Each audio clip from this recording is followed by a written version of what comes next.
We got Michelle. Welcome back to the episode of Can't Handle the Heat. It's your boy G Swizz to my left here. Jokesy, how we doing? Doing great. Good. Albuquerque. We're in Albuquerque here, but enough about us. We have Hawaii's chosen child, probably the most prominent Hawaiian now on the Olympic roster, the Micah Ma. Micah, how we doing, man? What are you The creator about, of the bro? name of the luau. The creator of the name of the luau. He himself said that he's the most important Hawaiian. But what are you talking about? Have you seen that the Russell Westbrook meme Yeah. where he's like, and he's like, "What are you talking about, bro?" What? That's how it felt right there.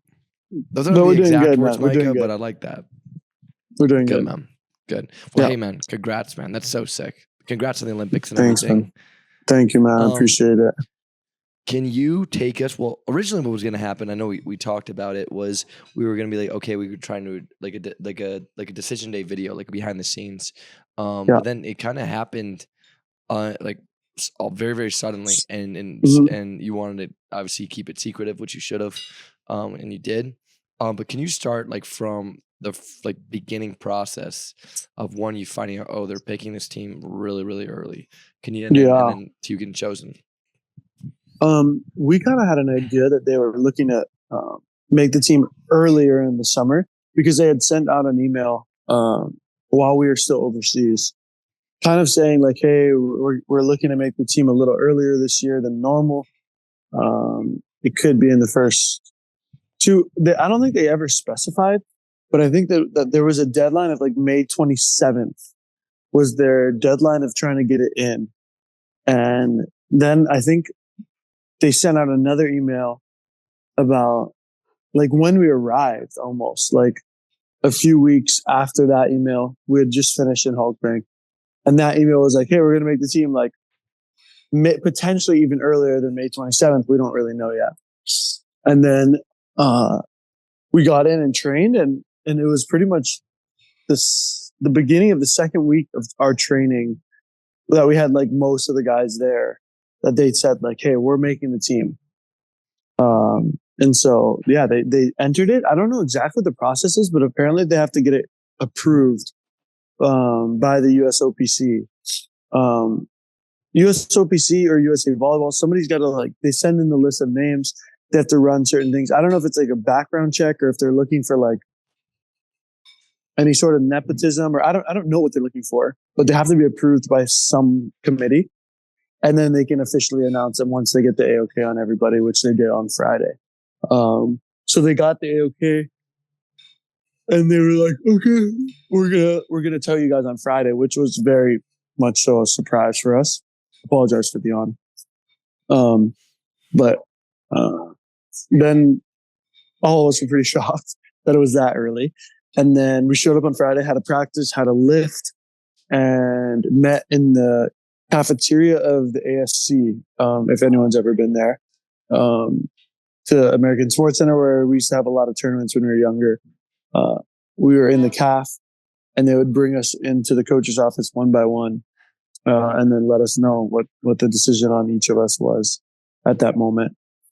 And then, so is everyone in the same room and they're just waiting to be called? Yeah. And then, so it's exactly like it was for us in Oklahoma City.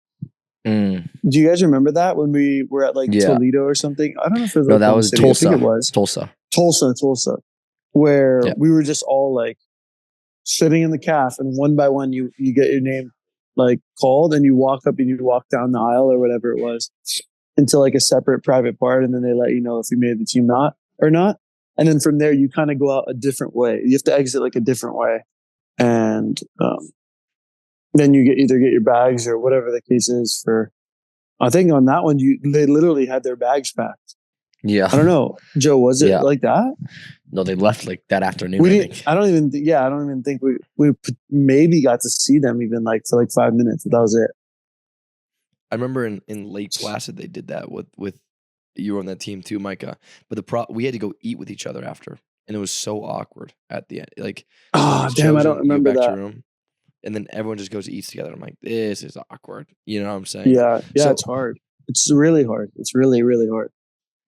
So you said that. Okay, I was gonna say, I was like, what happens if like like you go in the meeting and you come back and then like you just like someone skipping down the aisle. I mean, you can tell Right, they right. go No, no, out. no. It's not. Okay. It's not like that. Yeah, yeah, yeah. They go. You exit out the other side. Suck it.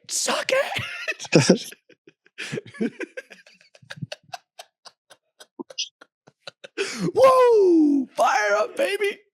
Guess who's going to Paris this Yeah, yeah. That's the hardest part, though. Was like, at least for me, that was the hardest part of the day. in terms of like the other guys? Yeah, and especially like position based, just because. Not to get too much into it, but like Josh and me have such a great relationship, and we've been in there for a while together. But I have just so much respect and love for him as a person, as an athlete as well, but primarily as a person. Like he's just the best guy ever to share a spot with, and so that was the emotional part for me on that side. And did you guys talk at all since then? Yeah, we did. He actually was outside because he was driving Pat home. And so he was out in the front when we all exited. And I went up and spoke with him. And that was the first time I got like emotional, probably. Got you.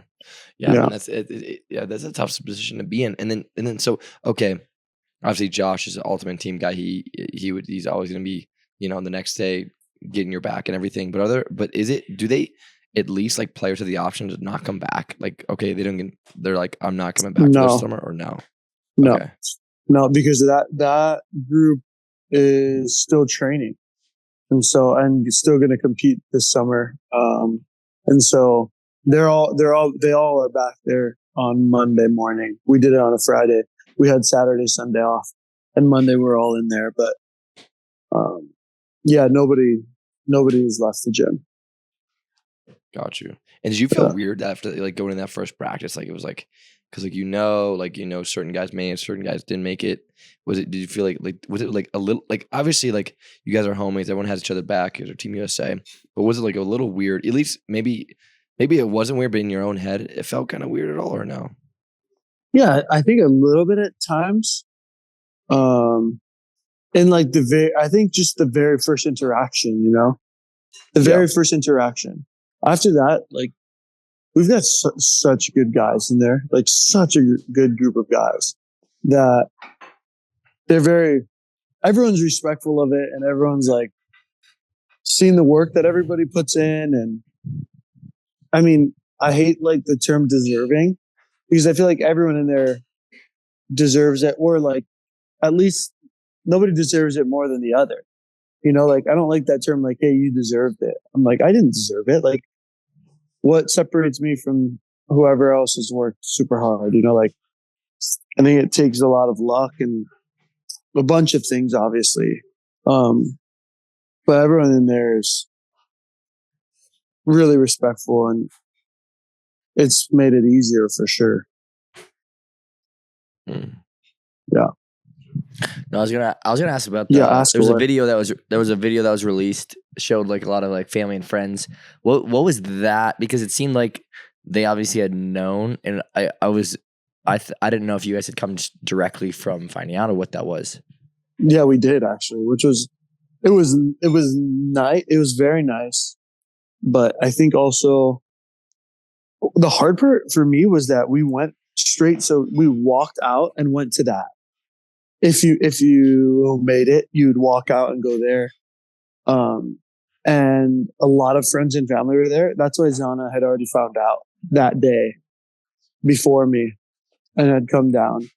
But the hard part was that when we were there, they announced the roster and on Instagram and like online. And so we never got the chance to my mom didn't know, luckily. And so Eric in the middle of the thing is like, hey, they just put it online. Like if anybody needs to call family, like, and let them know before finding out like that, like you should leave and call them. And I was like, oh yeah, I definitely want to do that. So I walked out the door and called my mom first. She hadn't found out, which is really nice. And then I called my dad, who never would have found out because he doesn't do social media. but he was with like all three or all of my sisters at some event, and like a lot of cousins and family and friends. And so they obviously, like, one of the three sisters or one of the cousins saw it on Instagram and then relayed it. And so they had all known, which is a little bit of a bummer because I wanted to kind of let them know personally, but it was still amazing. And there's nothing to complain about. It was a really nice event, and it was really nice of USA to put that on. And yeah, but that's what it was. We came straight there. It looked nice, man. It looked really nice. Yeah. And then also, it was really nice. Did Team USA and Sprague give you an exact like what your role is going into this Olympics? Yeah, we did. We did like a quicker meeting on Monday. Like individually, he'll walk around, and I think what's nice is that the roles are pretty clarified already, based off of like previous summers. Most people's roles, at least, are like we know who will start. We know who'll be first off the bench. We know like out maybe come in and serve, and like G will come in and serve or come in and stabilize reception. Like we all like already understand what we bring to the table. And so there's only 12 guys. That's the other thing where it's like roles are really easy because there's not like 30 of us in a gym anymore, or a ton of people in there that don't really know what's going on. Like now everybody knows who's going and everybody knows their role, I would say, without even explanation. But yes, they came around and said like, hey, you're probably going to help us do this or that. And that's what we're looking for. Got you. And then I saw you guys. I mean, it was definitely. I mean, the roster looked a lot different than I think in past years in terms of position wise. You guys go with Matt on the opposite, but no backup opposite. So who do you think? Who do you guys have going as is in the backup opposite position? Well, it's a little different with that position that can come to Paris because Kyle will be in Paris. Kyle Unsing will be in Paris. He'll train with us at all the trainings, which is really nice. He'll be at everything that he can be at. I don't know exactly the rules of it, but that's in case of an injury, I believe. He can't come in unless there's an injury, or you could switch somebody out potentially. But I think TJ or Aaron would probably move to the opposite. And we'd bring in Jay or Garrett, which we've done before. I think it's been done. I think in VNL finals 2 years ago, TJ played opposite. But it's going to take a little bit of work, and it's going to take a little bit of like clarifying what the solution is, if anything happens, what we're going to directly, so that we're kind of prepared and everyone gets some time training in their positions and their roles if that were to happen. Dude, one guy I was stoked to see was Taylor on there, man. Averill. That I saw that and I was like, oh, that's so sick, man. So sick. Well, it's crazy because like I didn't give it much thought just because it's such a daunting thing to like wear every day if you're going in training and practicing about like the roster. So I was just constantly trying to just like be as present as I can and not give it a lot of thought. And so I didn't even think about like, oh, they could potentially take 4 middles, or like I didn't think about other solutions. And Jordan mentioned it because we carpool every day. Jordan mentioned it like briefly at one point. I was like, oh, that's true. Maybe they could do that, but I don't know. And that was kind of the end of the conversation. And then I went to that event right after. And I was the first person in with Eric. And you can kind of tell who's going to make it, obviously, because their significant others are there. And Jeff Gendrick's significant other was there. And Taylor's wasn't. And I was kind of thinking like, oh, like that means that Jeff made it. And maybe Taylor didn't. And like, so I was kind of thinking about what middles would make it. And only had ever gone through the idea that 3 would. And then Taylor walked in and I was like, oh, what the heck? And then Jeff walked in after him and Max and David had already been there. And so that's when I obviously put it together. I was like, oh, damn, they went 4 middles. But I hadn't even really thought about it beforehand. So a bunch of the other guys, I think, have thought about it and given it some thought. But I just you're a bubble guy. You're kind of just like, trying to keep your head on straight and string together some good practices and get some sleep and recover and stuff so that you can be in a good position. Yeah, man, that's not easy. Not being guaranteed is, so close to your dream, and that's respectable, man. So, Yeah, I have one last question here. dude, ask Why do away, you ask away. why did they choose? Did they tell you why they chose so early? Because I know like most teams they go through VNL and okay, maybe they Right. know like most of the people, but why did they choose so early? I think the concept behind it was one that the core is just such a strong core, and everybody's been in their role for so long that a lot of the team was clear, and that they didn't want to like have too many distractions around the training block, because the training block is so short, that they didn't want anything to be pulled away from like the focus was to create a team and go. And a big part of the summer is creating the team. But if you aren't like, if you're not a guarantee, it's a tough summer to like build a team with, if that makes sense. Mhm. Like you don't even know if you're on the team. Like you're trying to help whoever's going to go, but it's hard to be as present and it's hard to be as not committed. You're definitely 100% committed, but you know what I'm saying? Yeah. Like it's hard to build a team if you don't know who the team is. That's actually the point. And so they wanted to get that out of the way so that they could build like some chemistry and have less distractions and kind of give everybody peace of mind. Like we talked about it before, we even knew who was going to make it. And a bunch of the bubble guys that were like me, the opposites, the middles, Josh. Well, I don't know if I even spoke about it with Josh, but we were kind of like grateful that it was early, even if we made it or didn't, because we've all been a part of the grind of like every day, every set, at least personally, every set or every touch I have, feeling analyzed and feeling like, oh, I made it. Oh, I didn't make it. Like, oh, I had a good 20 minutes. Like I can make it. I had a bad 20 minutes. Maybe I'm not going to make it. Just that just wears on you for the entire summer. And all of us are kind of like, I think it's right. It's a smart move. And that it would have been detrimental, I think. So I think it was a smart move. Yeah, for sure. I think it's nice having that. And then I know I said one more, but I actually have one more. Are you?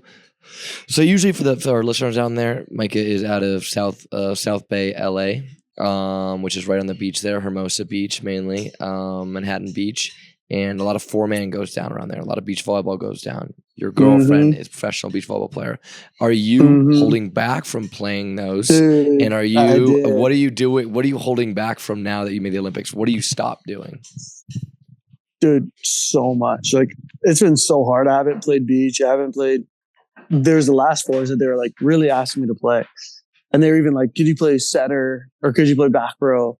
Like you don't need to hit. I'm just like, I'm so sorry, but like, it's just nothing is worth it. Like, why would anything be worth it to like have any sort of risk at missing an opportunity at this? And so I've been holding off of anything, any other sport. I haven't played any other sport. I haven't done anything athletic really outside of helping Zana at the beach, like coaching and stuff like that, and tossing balls or whatever that looks like. And then in the gym, which is, as you know, super unlike us. Like we're straight from practice indoor in Anaheim to like the beach or basketball or give us a sport and we're playing it the rest of the day. So it's been an adjustment. Yeah, man. Because I saw that. I know they were like a 4-man. They're like, people were like, oh yeah, Micah was there. I was like, oh, did he win the tournament? He was like, oh, he didn't play. And then I kind of realized I was like, oh, he's playing it smart. So you're right, Micah. That is a really, really smart thing. But I want to give a plug to our listeners out there. I mentioned it in the intro. VBTV ooze 20% off. If you want to watch Micah and VNL, that's huge. That's huge. Yeah. Just make sure you plug that in. And we go live also every week. So we'll be watching Micah's. I think, Micah, are you traveling the first week of VNL or no? No. Okay. So you'll be traveling the second, third, and then is it fourth then finals or second, third? No, finals? Second, third, and final. Okay. So we'll be make sure live stream any of those matches, and we'll be make sure, because you can also be like, hey, if you maybe you get an early nod that you get to start, and then obviously we'll make sure to live stream that. Be super critical of you, Micah, and be like, you know what? Yeah, no, I'm just kidding. But we'll make sure everybody we'll make uses sure a code though. Make sure everybody uses a code so that it was we 20. can get more partnerships and offer you guys more sponsors or more coupons and more discounts.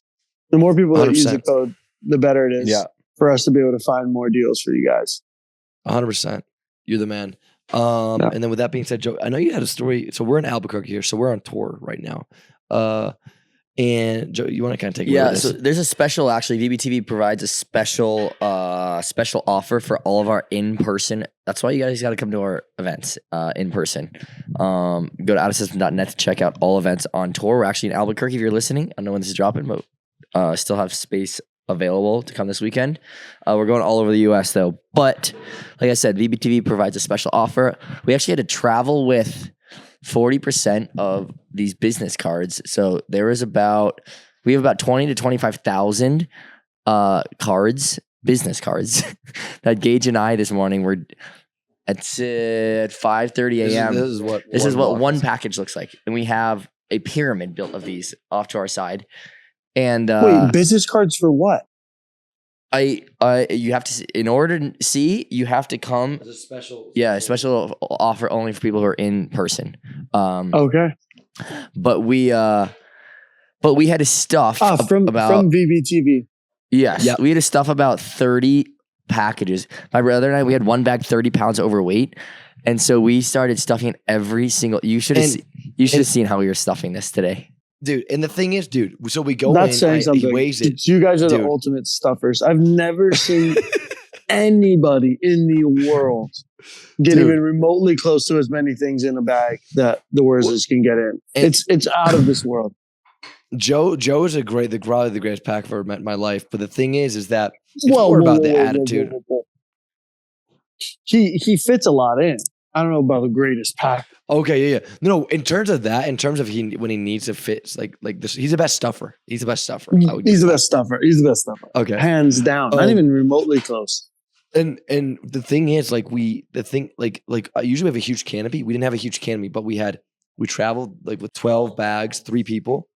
And we had 10 boxes. No, we had 12, 14 boxes waiting for us here in Albuquerque of stuff. And then the thing is, dude, we're like morphing these bags. Like, for example, you know how like you have like the side zipper and like a normal duffel bag? We're unzipping that so that poles fit through it, saying that it's our baseball bats. You know what I'm saying? We get it's absolute chaos over here, and they're so heavy. And we unloaded 30 pounds of cards throughout already stuffed other bags. Joe the stuffer was back at it again. But we did a good job with that, and it gives a good incentive to sell merch to get stuff out because we don't want to travel with that, bro. Dude, what Southwest golf clubs fly free, right? Oh yeah, and Joe goes ahead and tells me, Micah, just throw this huge canopy on and tell him it's clubs. I'm like, dude, this thing is like 13, 14 feet long. It's like I have a better chance saying it's pole vault. Like pole vault equipment. I can't do this golf clubs, bro. How freaking long are my clubs? He's like, just tell him. So I'm like, golf clubs? And he's like, you mind if I open that up? I'm like, no, don't open it up. You know what? No. Dude. For privacy reasons, man, I can't really open that up. You gotta take are you invading my privacy right now? Yeah. Is this what's going on here? No, turn it on. I don't know. How did we end up getting those clubs? Well, not the clubs. How do we get that there, Joe? Good, Micah. You're convinced. The key is you're convinced. So you convinced the other guy. Did we go to a different kiosk? Well, here's the thing. Do you want me kind of? So what happens is, so this canopy is like this. I know for our MP3 listeners, sorry, but if you're on YouTube, it's about this fat, about almost as tall as me. It's not 13, 14 feet, but it's still around 6 feet, right? So, and it's overweight as well. You know what I'm saying? Because we stuff a bunch of stuff in there. So what happens is our process is, like Mike said, if it's golf club, it goes for free. So what happens is, like I said, it's not just the canopy in there, and we get the extra large canopy. We stuff our flat, like long poles and flags. Everything gets stuffed. Merch gets stuffed. Everything is stuffed in there. Yeah, so those huge poles fit. Exactly. Exactly. So what we do now, what we did was we went and we're like, okay, we're gonna tell them his golf clubs. And the first thing we look for is we look at each person doing the bags. We try and find the chillest person, right? So then we go in there because they're gonna charge us $120, $150 overweight. You know what I'm saying? So Per bag. another thing that we do is minimum. yeah, and another thing that we do is when let's say they call us over, in the weighing machine, the bag is so long with the weighing machine, I can put my foot. I'm a razor. I can put my foot a little higher to try and at least get at least get less weight on it. Maybe get it under 80 or pounds or whatever. Now if that doesn't work, that's the other thing. Is that, dude, it's so overweight. Yeah, I don't know how much a golf bag is. But well, if they're golf clubs, they're allowed. It doesn't matter. People carry golf clubs for 18 holes. If they're golf clubs, people it doesn't matter, could not carry this freaking bag for 18 holes. No. They would die. No, David Goggins, maybe. Dude, but the thing is, they're like Micah said, they'd be like, oh, hey, can you open this? And what happened? I think Jake did this one time. And he goes and there's a zipper around and he starts playing dumb and he just starts patting. Oh, that's right. Yeah. That was me. That was us. That was us. You're like, I can't. You're like, I can't open it. I can't open it. I don't know how to open it. It's like a zipper. It's like a zipper. And he's like, what do I can't open it. I can't. And they're like, all right, man, just throw it back there. Golf clubs, baby. Dumbass. He's like, clubs. this guy doesn't even know how to open a zipper. I'm not going to charge him. This guy's an idiot. Dude. Oh my God. The zipper's right there. I just can't. What do you mean? It's No, not right there. grab It the doesn't zipper work. and pull it. We got to try one time Dude, to that's screaming at each right. other in front of them and just seeing if that. We'll get arrested. No. Like, not, but just like, Wrestling, fighting. idiot. Like, you just go, and then they just get so, all right, just throw it on. I'm tired of this. See, that we got to works. try We could different. try. We got to try different methods. We could try. Just completely try and throw them off the path. Got you. All right, guys. Well, if you ever want to see how much stuff we lug around, we now have an RV as well. But if you ever want to see how much stuff we lug around, come to one of our camps, clinics, or any terms that we're hosting, link in the bio. And then also, if you want to support Micah, vb.tv, use the promo code OOZ20 for 20% off. We make sure Nobody else in the U.S. can offer 20% off. Yeah. We were told that, and I haven't seen it once. So, Ooh, 20% off. We're the only people who offer that in the U.S. So, and We with got that the being best said, deals. guys, but We got special deal deals. in person. I'm telling you, we got a special deal for you in person from them. Oh, We can't say it. We can't say it over Sick. over content. You guys Sure. got to come in person. alrighty. Well, Micah, wish you the best of luck during summer. I don't think we're ever going to see each other Thanks, in boys. person, but we'll be supporting you, man. We'll be supporting Thank you, you, hard, man. boys. Same to you. Enjoy the tour. Be safe. Drive safe, Joe. Mix speed. Is there even any room in the RV with all those bags, or what? You guys just Yeah. Back walking in on them it right is now? huge storage it's area. huge, bro. It's huge. And it's huge. This thing's 30 feet. Oh, okay. So it's not taking up that much room. No. True. The bags, No. the boxes. Well, it is, but we make it Okay. work. We make it work. And then, Yeah, hey, Joe, there you you want go. That's the better answer. I want you to close it out today, Joe. You close it out. I've never closed it out. It's all you. First time forever. Micah, you want to try closing it out or no? No. I need to see you do it. Yeah, but there's like 250 episode right here. Just and I still mess it up a bunch. Hey guys, just remember if you can't handle the heat, goddamn kitchen, let's spend another percent of out of system.